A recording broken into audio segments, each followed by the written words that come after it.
Welcome to YSM Conversations, a gathering place for women who sense something deeper is calling. Together, we believe that the most profound adventures begin within, and that when women gather in deep conversation, something ancient and necessary awakens.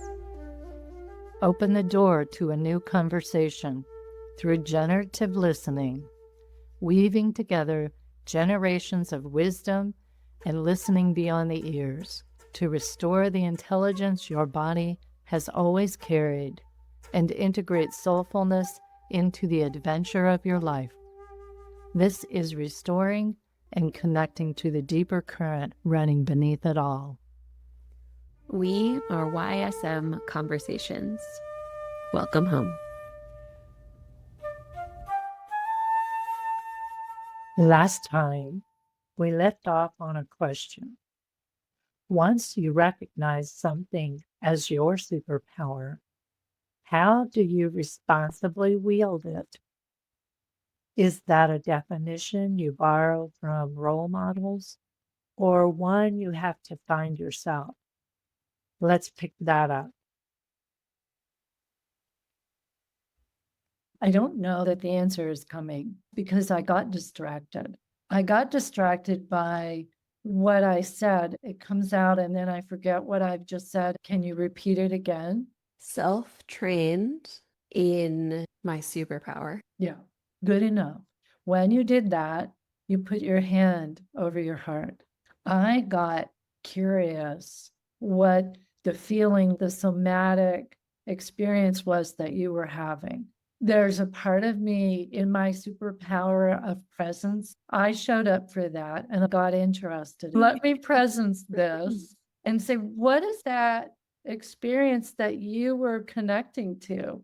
I think there's something important that we want to bring forward. Okay, let me go back into it. I know I'm forgetting a word that was in there, and I think it was a verb before superpower, but let me go back. You said something along the lines of, I became self-trained in my superpower. It's fate now. Thematically, there was a pulse in the sternum, just a little bit to the right. I'm going to say it again. Or can you say it again?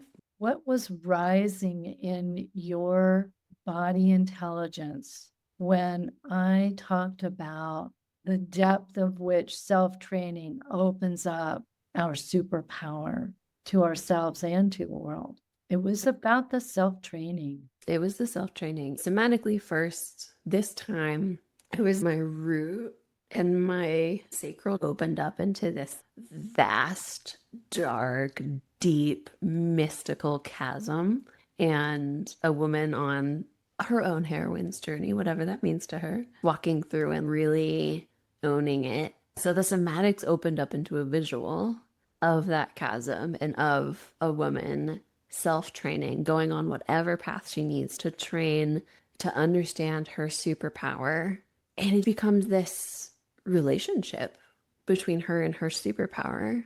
It's not something that takes over me, and it's also not something that I fully control, right? It's a relationship with your superpower and learning how to bring it into the world in only the silly old paradigm words are coming through of responsibility in a responsible way or in the right way, but those aren't what it's supposed to be. Maybe it's because I'm working on training my dog right now, and it is a relationship. In all of the fantasy books, when you have a dragon and you're working on becoming a dragon rider, you got to train the dragon, and you also have to become in relationship with that dragon. And it's the same thing, this two-way relationship between you and your superpower. What I'm hearing is the self-training. I'm hearing this in myself and you, is developing that capacity to hear and be and do the superpowers of you. And self-training is where you start. You have to self-train yourself in order for the other to magnetize to you as that conscious superpower presence. I'm curious, maybe I'm coming back to the beginning. What does superpower actually mean to you? The word itself, what does it hold for you? I want to sneak in one other piece that feels really important for this self-training and training your superpower. You said you have to train the self in order for that superpower to magnetize to you. And one other piece is train yourself in order for that superpower to trust you. When you're training an animal, there has to be trust there as well. Not in the old paradigm necessarily, in the way we're moving into now, building relationship and building trust. So I wanted to pull that in there. What does superpower mean to me? Superpower. Earlier in the conversation, I was reminded of Uncle Ben in Spider-Man, who said, with great power comes great responsibility. And probably with great superpower also comes great responsibility and maybe super responsibility.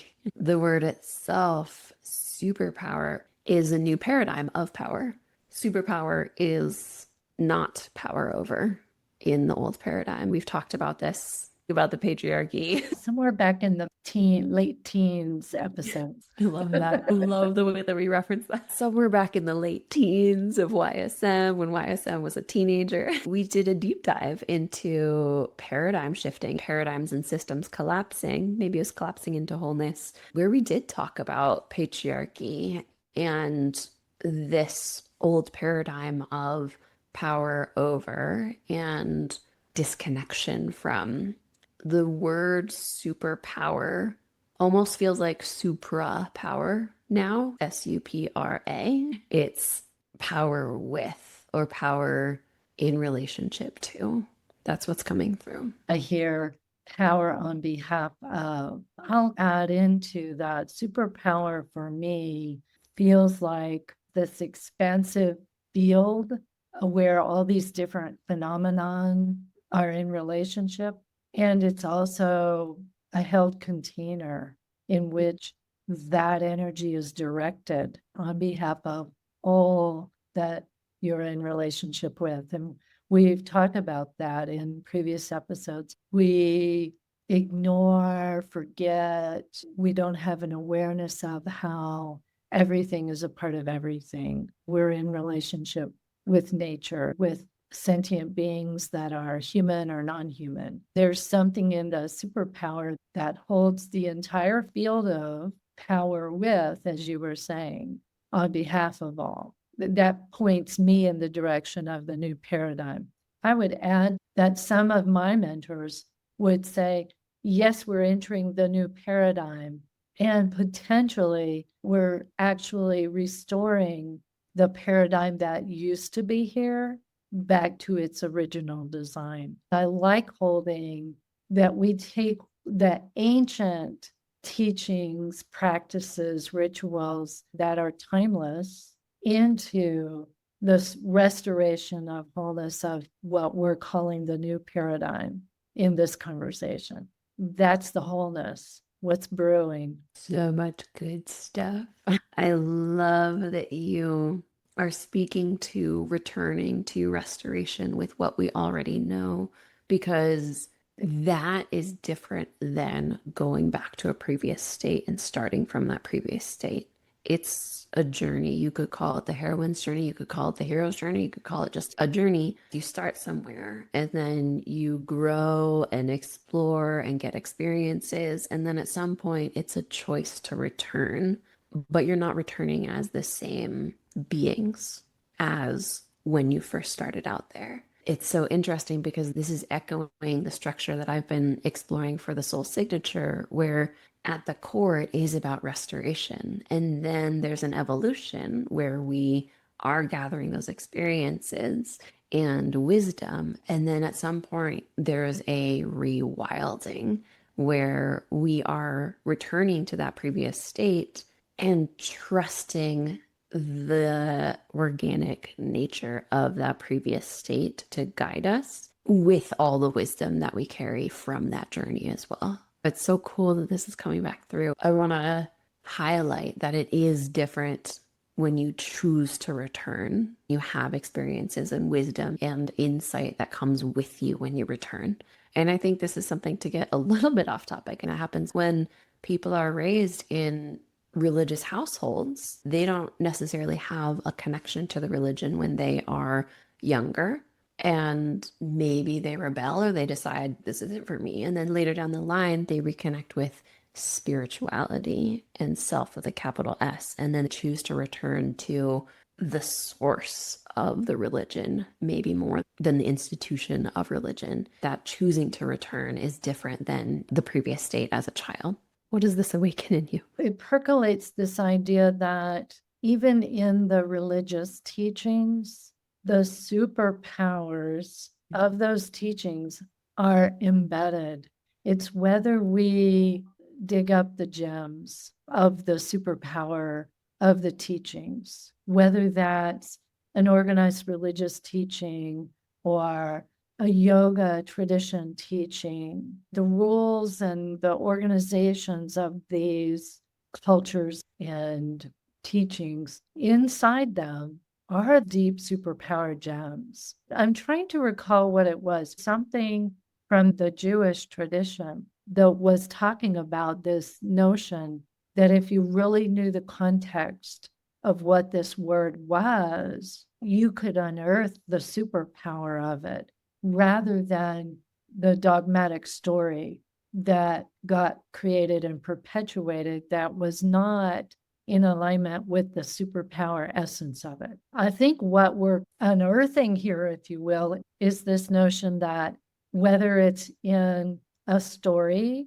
a religious tradition, a spiritual tradition, a human being, the superpowers that exist within all of these containers, the self-training is to find that connection, bring it through you, bring it forward and express it in your unique way to, as we said, superpower spread the power with others on behalf of the whole, moving forward into the superpower of everything happening.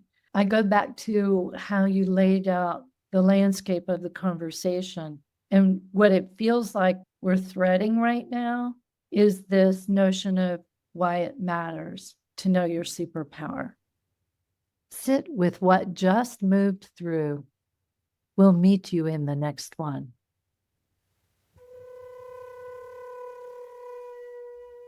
Thank you for diving deep with us into generative listening.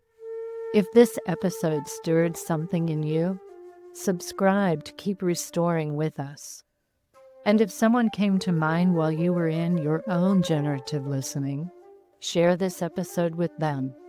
Because when women gather, something ancient and necessary awakens. We are YSM Conversations, connecting back to the deeper currents on behalf of seeding our next collective wholeness.